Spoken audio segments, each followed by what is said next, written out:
Every so often, I like to add another entry into my long-running series where I offer a video up to the algorithm gods and they go, "What? This isn't Minecraft or TikTok reactions or someone vaguely attractive reading a slightly embellished true crime Wikipedia page? The heck am I supposed to do with this? Show it to people? Ha! You wish!" And so for this week's video, with Halloween fast approaching and all the king-size candy bars in my kitchen piling up because you better believe I'm one of those houses, I wanted to take a step way back in time and check out the 1986 cult classic hit Jim Henson movie, Labyrinth. Labyrinth was part of this incredible 80s dark fantasy movement. Like, all through the 80s, we just had this amazing cultural consensus of like Labyrinth, Dark Crystal, Never-Ending Story, Legend, which is not very good, but still, Willow, The Last Unicorn, Secret of Nim, which no one ever talks about, but like, this movie was incredible. Sir, the great owl sent me to you. Oh, did he? He is a dear comrade. Ah, Mrs. Jonathan Brisby. And like, obviously, I would like it if we had new original movie ideas, but that's never gonna happen, right? Because what about the shareholders? Frozen, Tangled, Moana, Princess and the Frog all getting live-action adaptations. We gotta make this line go up, okay? But since we're doing this whole nostalgia remake sequel thing now, like, can we go back to 80s dark fantasy? I mean, come on, look at this. Anyway, like I said, I wanted to check out Labyrinth, which I have not seen in a very long time. So, come along, let's take a walk. But before that, really quick, this video is brought to you by Surfshark VPN. Surfshark VPN is an app and browser extension that lets you change your IP address to be pretty much anywhere in the world you want. Now, what this means for you is it protects you from websites and other users trying to snoop on what you're doing and from where. Maybe your country has some like weird, strict content censoring laws, or you just don't want people to potentially hack your accounts. Well, Surfshark VPN can help you with all of that, but it also has a lot of very practical day-to-day uses, like allowing you to watch the Netflix libraries from almost any country. Fun fact, Slovakia has by far the highest number of movies and TV shows you can watch, with over 7,400 titles compared to 5,800 in the US. And all you gotta do is just install Surfshark VPN and tell it to put your IP address in Slovakia, and there you go. You have access to an extra 1,600 titles. Or Japan and Taiwan have the biggest anime libraries on Netflix, so using Surfshark VPN, you can have access to all of that. Or in the reverse, if you're traveling away from your country, you want to stay up to date on a certain show you're watching or whatever, you can use Surfshark VPN to put your IP address in your home country, and then wham bam bibbidi-bow, there you go. It's quick and easy to sign up and install, and only costs $2.49 per month with a 2-year subscription. And so it barely costs you anything, really, and gives you access to all of this. And get this, you can use a single subscription on an unlimited number of devices. So let's say you and 4 other family members, y'all want to pitch in on one subscription. That means you get all of this for 50 cents a month. So click my link down below and use the promo code Meyers. You're gonna get 3 months for free. So click my link and sign up today. Okay, back to the show. The movie starts out with our main character, Sarah, practicing her lines for some kind of play or something called The Labyrinth. I have fought my way here to the castle beyond the Goblin City to take back the child that you have stolen. For my will is as strong as yours. My kingdom is great. I can never remember that line. So she goes home when it starts to rain and she runs into her stepmom, who's mad at her for, like, not having a boyfriend. Your father and I go out very rarely. You go out every single weekend. I ask you to babysit only if it won't interfere with your plans. Well, how do you know? You don't know what my plans are. You don't even ask me anymore. Well, I assume you'd tell me if you had a date. I'd like it if you had a date. You should have dates at your age. Yeah, Sarah, trust me, okay? When I was your age in the 60s, I mean, you would not believe what I got up to. That's gross, Karen. They even named a spot under the bleachers after me. So yeah, Sarah and her stepmom don't exactly get along, as you may have figured out through all the subtext in the scene. Dates at your age. Sarah, you're home. We were worried about you. I can't do anything right, can I? Hey, honey, since you're gonna be home by yourself anyway, can you please make sure this toddler doesn't, like, die or whatever? Shut up, Karen! This is my house too, okay? You're not my real mom! And this continues on in her bedroom when her dad goes up to talk to her and then gives up in, like, 5 seconds. Sarah, can I talk to you?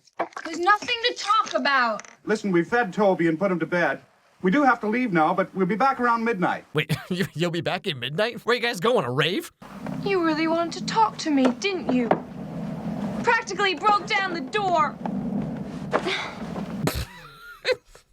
Hey, Pumpkin, can we talk? No, I don't wanna. Okay, see you later. Why won't you talk to me? So yeah, this is Sarah's horrible, no good, dirty, rotten life, okay? Her dad remarried some lady, and she has to watch her baby stepbrother for like a few hours? And sure, she could keep practicing her lines anywhere in the house as much as she wanted, but her stepmom made eye contact and just ruined her whole day. So Sarah harumphs onto her bed and tries to find more things to be upset about in her room that has not changed since she was like 7. Lancelot! Someone has been in my room again. I hate you. I hate you! Someone save me! Someone take me away from this awful place! That's right, can you believe this little 1-year-old potato climbed all the way up her shelf and took her teddy bear? Obviously that's what happened, okay? And she, for one, has had it. What do you want? You want a story? Huh? Okay. Once upon a time, there was a beautiful young girl whose stepmother always made her stay home with the baby. Oh, to have the confidence of a 16-year-old with no internet. What an incredible time that must have been. And so she does the unthinkable and wishes the Goblin King from her Labyrinth stage play thing, like she wishes that he would come and take her brother away forever. I wish the goblins would come and take you away. Right now.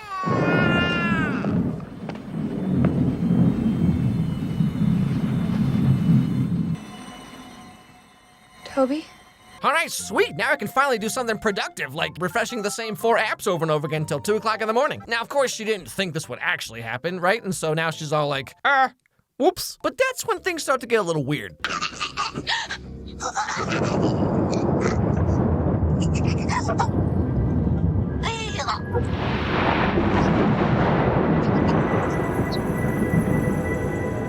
You're him, aren't you?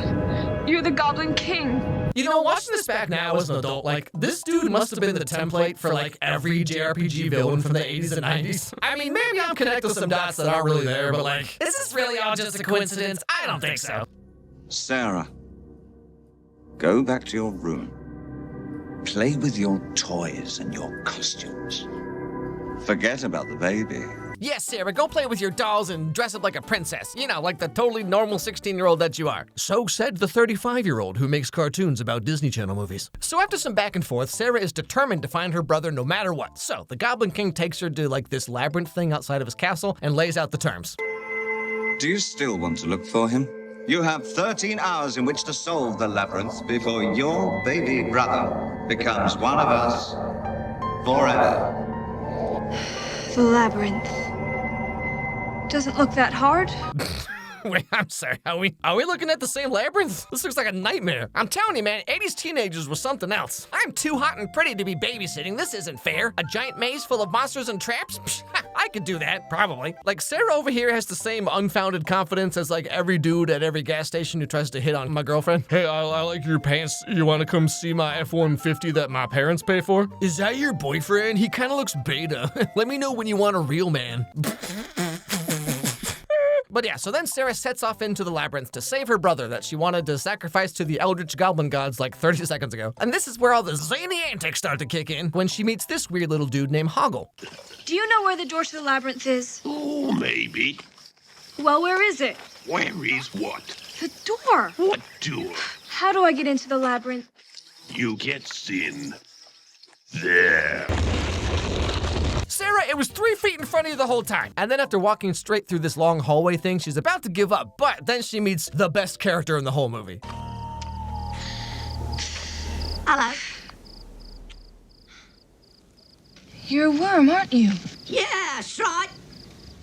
You don't by any chance know the way through this labyrinth, do you? Oh, me? Nah, I'm just a worm. You are adorable and perfect, and I would die for you, Mr. Worm. Oh, to be a worm just chilling in a labyrinth with a little scarf. But there aren't any turns or any openings or anything. It just goes on and on and... Well, you ain't looking right. It's full of openings. It's just you ain't seeing them. Well, where are they? There's one just across there. It's right in front of you. Hey, hang on. And things kind of go on like this for pretty much the rest of the movie. Like, there's a lot of iconic, beloved scenes, like, you know, like the 2 doors where one tells the truth and one lies or whatever. Would he tell me that this door leads to the castle? Yes? So if you told me that he said yes, I know the answer is no. But I could be telling the truth. But then he would be lying. So if you told me that he said yes, I know the answer would still be no. What? But then she gets it wrong anyway and falls into the dark oubliette, which is a word I just learned from watching this movie. And like, okay, so this is where the movie turns from just like a wackadoo, silly Muppet adventure into just like, I mean, I was not ready for this.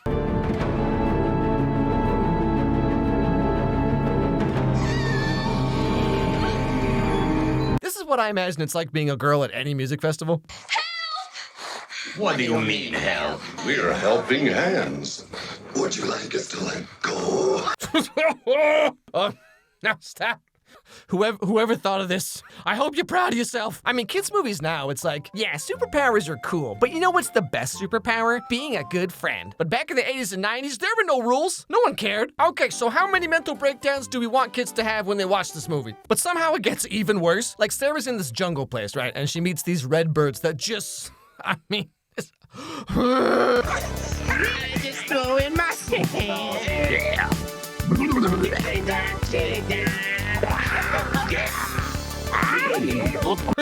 No! Stop!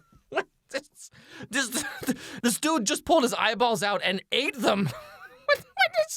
What a wholesome family movie, am I right, ladies and gentlemen? And then their legs fall off, Sarah rips off their heads. What is wrong with you, Jim Henson? Now, while this is all going on, the Goblin King himself is watching Sarah and Hoggle, like, make their way through the labyrinth and all that. And the whole time he's, like, singing this, like, weird nonsense song to her brother.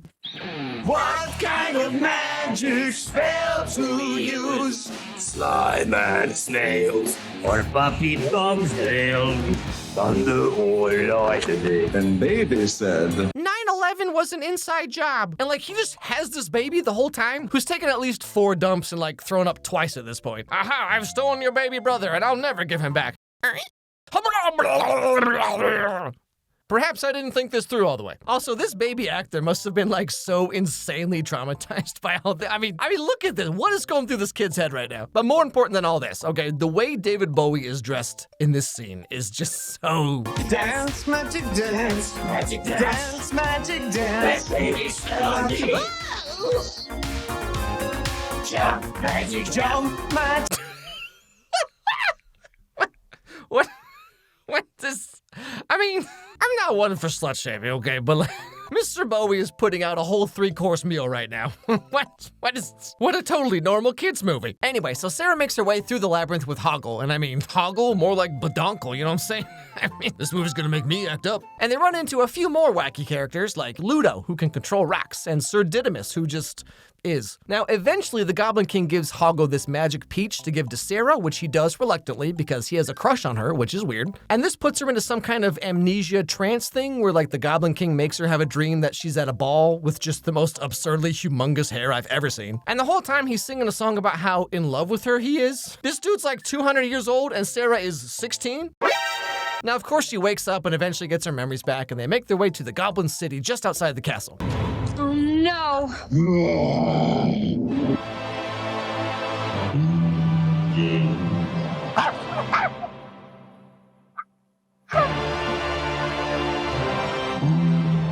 See, this is what I'm talking about. Like, every JRPG is just the movie Labyrinth. I mean, this high fantasy world with steam-powered robots, like, this movie's just a template for every Final Fantasy game. Am I crazy? There's also this really cool scene near the end of the movie where Sarah's trying to get her brother in this place that's clearly based on the MC Escher painting, but, like, this was just done with, like, practical effects and very basic green screen, and, like, that's it.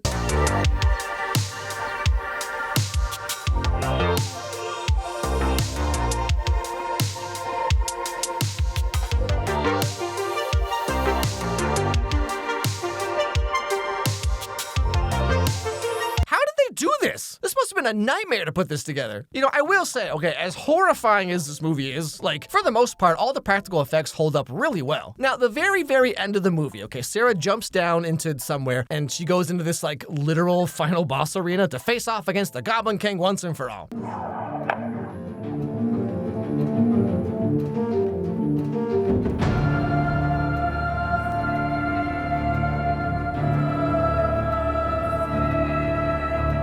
Give me the child. Sarah, beware. Mr. Bowie, David, if I may, what is happening here? Who okayed this? This is a family movie, sir. This is a movie for children. Mommy, why do his pants look like that? Well, it's because life is unfair, honey. But now you see, this is where the movie starts to get a little weird, okay? I have been generous. What have you done that's generous? Everything that you wanted, I have done. I have reordered time. I have turned the world upside down, and I have done it all for you. Well, someone sounds like they're being a toxic boyfriend. I did all this for you, okay? I turned the whole world upside down. I enslaved an entire race of monsters. You know how many socks I stuffed in my pants, all for you? I just wanted to know if you did the math homework. Why aren't you in love with me even though we've only had like maybe one conversation? I mean, you've all no doubt heard of Taken by the T-Rex and Kidnapped by One Direction, but get ready for Gaslit by the Goblin King. Wait. Look, Sarah. Look what I'm offering you. Your dreams. Just fear me. Love me. Do as I say, and I will be your slave.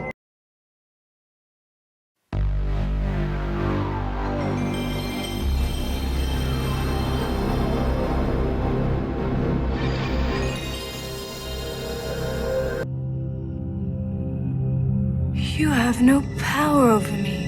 I have no power over you.